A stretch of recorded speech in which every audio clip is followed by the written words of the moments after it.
नमस्कार, vision IAS के news today के इस अंक में आप सभी का स्वागत है। इस अंक में हम आपके लिए लेकर आए हैं यूपीएससी परीक्षा की दृष्टि से महत्वपूर्ण कुछ अहम खबरें।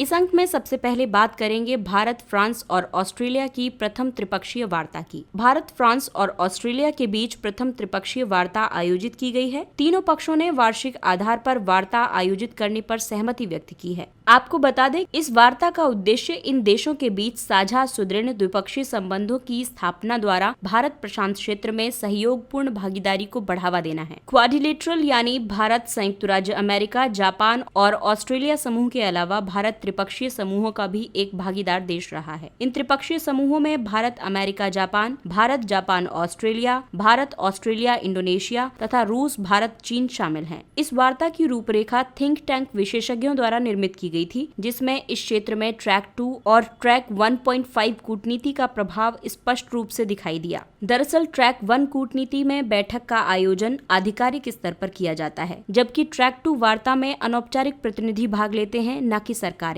और ट्रैक 1.5 के तहत अधिकारी अनौपचारिक रूप से भाग लेते हैं तथा गैर अधिकारी अभिकर्ताओं के साथ मिलकर किसी राजनयिक वार्ता के लिए एक साथ कार्य करते हैं। आइए अब वार्ता में चर्चित रहे मुद्दों को जानते हैं। भारत प्रशांत क्षेत्र में आर्थिक और भू रणनीतिक चुनौतियों और सहयोग के विषय में विशेष रूप से कोविड-19 महामारी और इस संकट से निपटने के लिए घरेलू प्रतिक्रिया पर चर्चा की गई। मरीन ग्लोबल कॉमन्स पर सहयोग के अंतर्गत ब्लू इकोनॉमी, समुद्री जैव विविधता और समुद्री प्रदूषण आदि पर वार्ता की गई। त्रिपक्षीय और क्षेत्रीय स्तर पर सहयोग में, जिसमें ASEAN, Indian Ocean Rim Association और हिंद महासागर आयोग जैसे क्षेत्रीय संगठनों का सहयोग शामिल है। बहुपक्षीय संस्थानों की प्राथमिकताएं और चुनौतियों को चिन्हित करते हुए उन्हें सुदृढ़ करने और उनमें सुधार करने के उपायों पर चर्चा की गई। मानवीय सहायता और आपदा राहत, समुद्री प्रक्षेत्र में जागरूकता, पारस्परिक संभारण समर्थन आदि क्षेत्रों में समुद्री सुरक्षा सहयोग को बढ़ाने की संभावनाओं पर विचार विमर्श किया गया।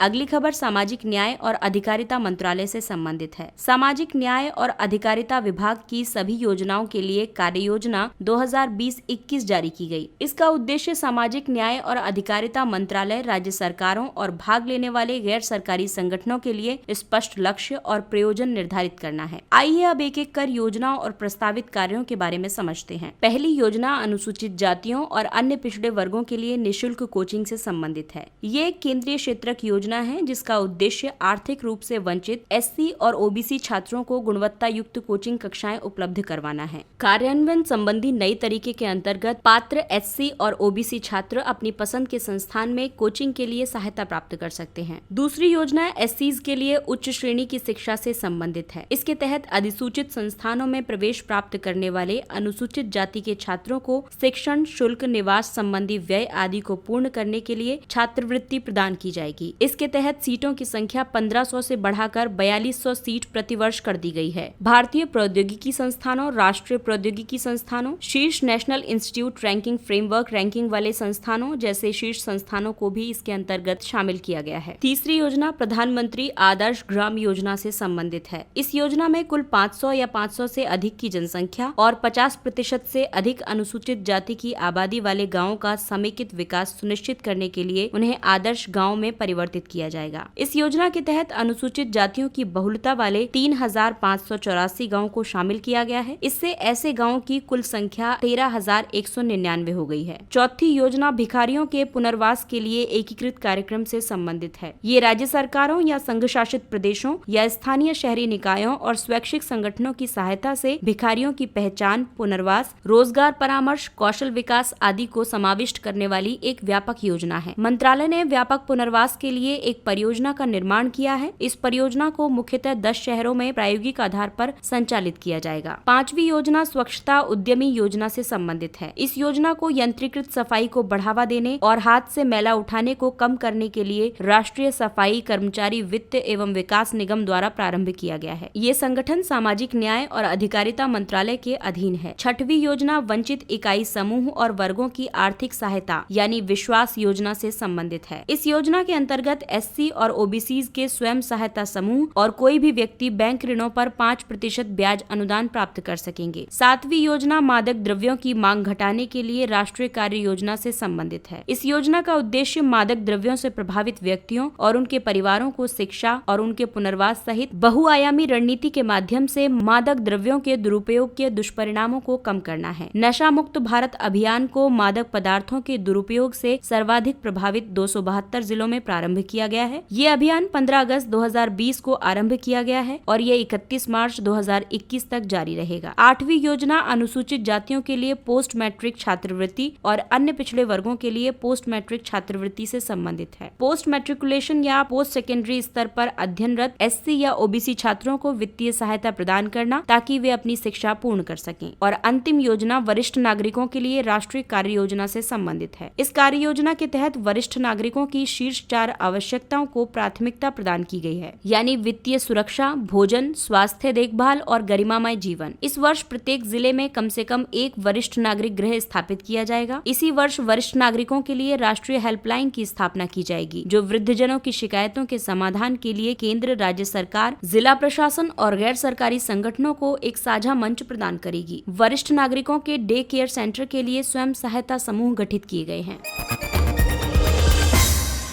अगली खबर ग्राम पंचायत विकास योजनाओं से संबंधित है। ग्राम पंचायत विकास योजनाओं के समेकन के लिए ग्राम निर्धनता न्यूनीकरण योजना के निर्माण के लिए स्वयं सहायता समूहों को सक्षम बनाया जा रहा है। इसके तहत स्वयं सहायता समूहों को वार्षिक ग्राम पंचायत विकास योजना की प्रक्रिया में भाग लेने और ग्राम निर्धनता न्यूनीकरण योजना तैयार करने के लिए अधिदेशित किया गया है। ये निर्धन परिवारों को जो स्वयं सहायता समूह के सदस्य हैं, उनको भागीदारी की प्रक्रिया में अपनी मांगों को उठाने और अपनी अंतिम योजना को विचार के लिए ग्राम पंचायतों के समक्ष प्रस्तुत करने का अवसर प्रदान करेगा। ग्राम पंचायतों को ग्राम पंचायत विकास योजनाओं के निर्माण के लिए संवैधानिक रूप से अधिदेशित किया गया है, ताकि वे अपने गांव में उपलब्ध संसाधनों का उपयोग करके आर्थिक विकास और सामाजिक न्याय को सुनिश्चित कर सकें। ग्राम निर्धनता न्यूनीकरण योजना को स्वयं सहायता समूहों और उनके संघों द्वारा तैयार किया जाता है, जिन्हें ग्राम पंचायत विकास योजनाओं के साथ एकीकृत करने की आवश्यकता होती है। ग्राम पंचायत न्यूनीकरण योजना के तहत मांगों को 5 प्रमुख घटकों में वर्गीकृत किया जाता है, जैसे सामाजिक समावेशन, हकदारी यानी एंटाइटलमेंट, आजीविका, सार्वजनिक वस्तुएं एवं सेवाएं, संसाधनों का विकास और सामाजिक विकास। अगली खबर पर्यावरण से संबंधित है। विश्व वन्यजीव कोष ने लिविंग प्लेनेट रिपोर्ट 2020 जारी की। इसे विश्व वन्यजीव कोष द्वारा प्रत्येक 2 वर्ष में जारी किया जाता है। ये वैश्विक जैव विविधता और पृथ्वी के स्वास्थ्य से संबंधित परिवर्तनों का एक व्यापक अध्ययन प्रस्तुत करती है। दरअसल WWF वन्यजीव और लुप्तप्राय प्रजातियों के संरक्षण के लिए एक अग्रणी संगठन है। आइए अब जानते हैं इस रिपोर्ट के मुख्य निष्कर्ष। रिपोर्ट के मुताबिक वर्ष 1970 और वर्ष 2016 के बीच वैश्विक वन्य आबादी में 68% की गिरावट हुई है। पृथ्वी की 75% हिम मुक्त भू सतह में परिवर्तित हुई है। स्वच्छ जल में पाए जाने वाली प्रजातियों में लगभग 3 में से 1 के विलुप्त होने का जोखिम बना हुआ है। 1700 ईस्वी से अब तक वैश्विक स्तर पर लगभग 90% आर्द्र भूमियां लुप्त हो चुकी हैं। वहीं लैटिन अमेरिका में 94% की खतरनाक दर से वन्यजीवों की अधिसंख्यक आबादी की क्षति हुई है। पिछले 4 दशकों में भारत में हुए तीव्र शहरीकरण, कृषि विस्तार और प्रदूषण के कारण लगभग 1/3 प्राकृतिक आर्द्र भूमियों का ह्रास हुआ है। आइए अब जानते हैं जैव विविधता के समक्ष प्रमुख जोखिम क्या हैं। भूमि एवं समुद्र के उपयोग में परिवर्तन, प्रजातियों का अतिदोहन, आक्रामक प्रजातियों का आगमन और रोग प्रसार, प्रदूषण एवं जलवायु परिवर्तन जैसे कारक जैव विविधता संबंधी जोखिमों को बढ़ावा देते हैं। रिपोर्ट में इससे संबंधित कुछ सुझाव भी दिए गए हैं, जैसे खाद्य उत्पादन और उपभोग के तरीकों में परिवर्तन किए जाने की आवश्यकता है। जलवायु परिवर्तन से निपटने के लिए प्रयासों को तीव्र करने और प्रकृति को संरक्षित, सुरक्षित और पुनर्स्थापित करने के लिए निवेश आकर्षित करने की आवश्यकता है। प्राकृतिक पूंजी को पुनः प्राप्त करने के लिए आर्थिक प्रणालियों को भी परिवर्तित करना अपरिहार्य हो गया है। अगली खबर निर्वाचन आयोग से संबंधित है। निर्वाचन आयोग द्वारा चुनाव अभियान व्यय सीमा में 10% बढ़ोतरी करने का प्रस्ताव प्रस्तुत किया गया है। निर्वाचन आयोग ने ये तर्क दिया है कि महामारी के दौरान रैलियों और बैठकों पर आयोग के प्रतिबंधों का पालन करने के लिए एक प्रत्याशी को अतिरिक्त व्यय करना पड़ सकता है। निर्वाचनों का संचालन नियम 1961 के नियम 90 में ये उपबंधित किया गया है कि प्रत्याशी द्वारा किया गया चुनावी व्यय निर्धारित सीमा से अधिक नहीं होना चाहिए। लोकसभा चुनाव के लिए व्यय 70 लाख रुपए है, जबकि विधानसभा चुनाव के लिए 28 लाख रुपए है। प्रिंट और इलेक्ट्रॉनिक विज्ञापनों, सार्वजनिक बैठकों आदि जैसे सभी व्ययों के लिए भी एक सीमा तय की गई है। निर्वाचन आयोग द्वारा अभियान व्यय पर आरोपित सीमाएं एक प्रत्याशी पर लागू होती हैं, परंतु किसी राजनीतिक दल पर अधिरोपित नहीं होती। व्यय के लिए सभी प्रत्याशियों के पास अनिवार्य रूप से बैंक खाता होना चाहिए, जिसका भुगतान चेक के माध्यम से किया जाएगा। प्रत्याशियों द्वारा निर्वाचन पूर्ण होने के 30 दिनों के भीतर निर्वाचन आयोग के समक्ष अपना व्यय विवरण प्रस्तुत करना अनिवार्य होता है। किसी प्रत्याशी द्वारा गलत खाता संख्या वर्णित करने और निर्धारित सीमा से अधिक व्यय करने पर उसे 3 वर्ष के लिए डिस्क्वालीफाई किया जा सकता है। आइए अब जानते हैं व्यय सीमा से संबंधित मुद्दे। प्रत्याशियों द्वारा प्राय वास्तविक चुनावी व्यय का विवरण प्रदान नहीं किया जाता है। इस व्यय सीमा के अंतर्गत राजनीतिक दलों को शामिल नहीं किया गया है। ये सीमा प्रति उत्पादक यानी काउंटर प्रोडक्टिव होती है, क्योंकि विधिक रूप से आय अर्जित करने वाले ईमानदार प्रत्याशी अधिकतम सीमा से अधिक व्यय करने में अक्षम होते हैं। आइए अब नजर डालते हैं कुछ संक्षिप्त किंतु महत्वपूर्ण खबरों पर। भारत अंगोला संयुक्त आयोग की प्रथम बैठक। इस बैठक में दोनों पक्षों द्वारा अपने व्यापार पक्षों में विविधता लाने पर सहमति व्यक्त की गई और स्वास्थ्य, औषध, रक्षा, कृषि, खाद्य प्रसंस्करण, डिजिटलीकरण आदि क्षेत्रों में सहयोग स्थापित करने पर भी चर्चा की गई। आर्थिक विविधीकरण में अंगोला की सहायता करने तथा पेट्रोलियम और हीरा क्षेत्रकों में अंगोला से अधिकतम लाभ प्राप्त करने के लिए भारत ने अपनी विशेषज्ञता साझा करने का प्रस्ताव प्रस्तुत किया। अंगोला अफ्रीका महाद्वीप के पश्चिमी तट पर स्थित एक देश है। रक्षा क्षेत्र में प्रत्यक्ष विदेशी निवेश के लिए नवीन खंड का समावेश किया गया। मौजूदा नीति के तहत आधुनिक प्रौद्योगिकी या अन्य उद्देश्य की प्राप्ति के लिए रक्षा उद्योग में प्रत्यक्ष विदेशी निवेश सीमा स्वचालित मार्ग के माध्यम से 49% तक और सरकारी मार्ग के माध्यम से 75% तक निर्धारित है। नई नीति में रक्षा क्षेत्र में स्वचालित मार्ग के माध्यम से FDI की सीमा को 49% से बढ़ाकर 74% कर दिया गया है। इसमें राष्ट्रीय सीमा से संबंधित एक नए खंड को भी शामिल किया गया है। इस नई व्यवस्था के अंतर्गत सरकार राष्ट्रीय सुरक्षा को प्रभावित करने वाले किसी भी विदेशी निवेश की समीक्षा कर सकती है। Convalescent plasma therapy. Bharatiya Ayurvigyan अनुसंधान परिषद यानी Indian council of medical research ICMR द्वारा किए गए अध्ययन से ये पता चला है कि प्लाज्मा थेरेपी कोविड-19 की सहायता करने में अप्रभावी रही है। आपको बता दें कि प्लाज्मा थेरेपी के तहत कोविड-19 से उपचारित हो चुके व्यक्ति के रक्त से प्लाज्मा प्राप्त करके उसे उपचाराधीन रोगी में इंजेक्ट किया जाता है। रक्त प्लाज्मा रक्त का वह तरल घटक होता है जिसमें रक्त कोशिकाएं प्रवाहित होती हैं। इसमें रोग प्रतिकारक यानी एंटीबॉडी भी मौजूद होते हैं।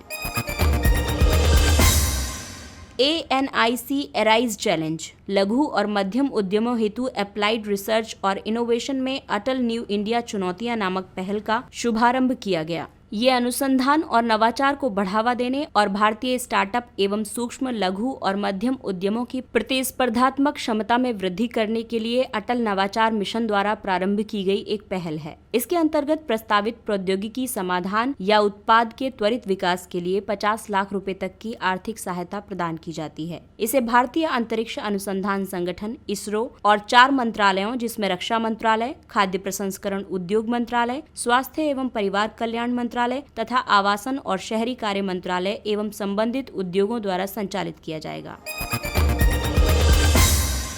YSR संपूर्ण पोषण प्लस और YSR संपूर्ण पोषण योजनाएं। आंध्र प्रदेश सरकार द्वारा इन योजनाओं को आंगनवाड़ी केंद्रों के माध्यम से पूरक पोषण प्रदान करने के लिए प्रारंभ किया गया है। इन 2 योजनाओं के तहत लगभग 30,16,000 माताएं और बच्चे लाभान्वित होंगे। YSR संपूर्ण पोषण प्लस योजना का उद्देश्य मुख्यतः 77 जनजातीय क्षेत्रों में पौष्टिक भोजन की आपूर्ति करना और शेष शहरी और ग्रामीण क्षेत्रों में भोजन की आपूर्ति YSR संपूर्ण पोषण योजना के तहत की जाएगी।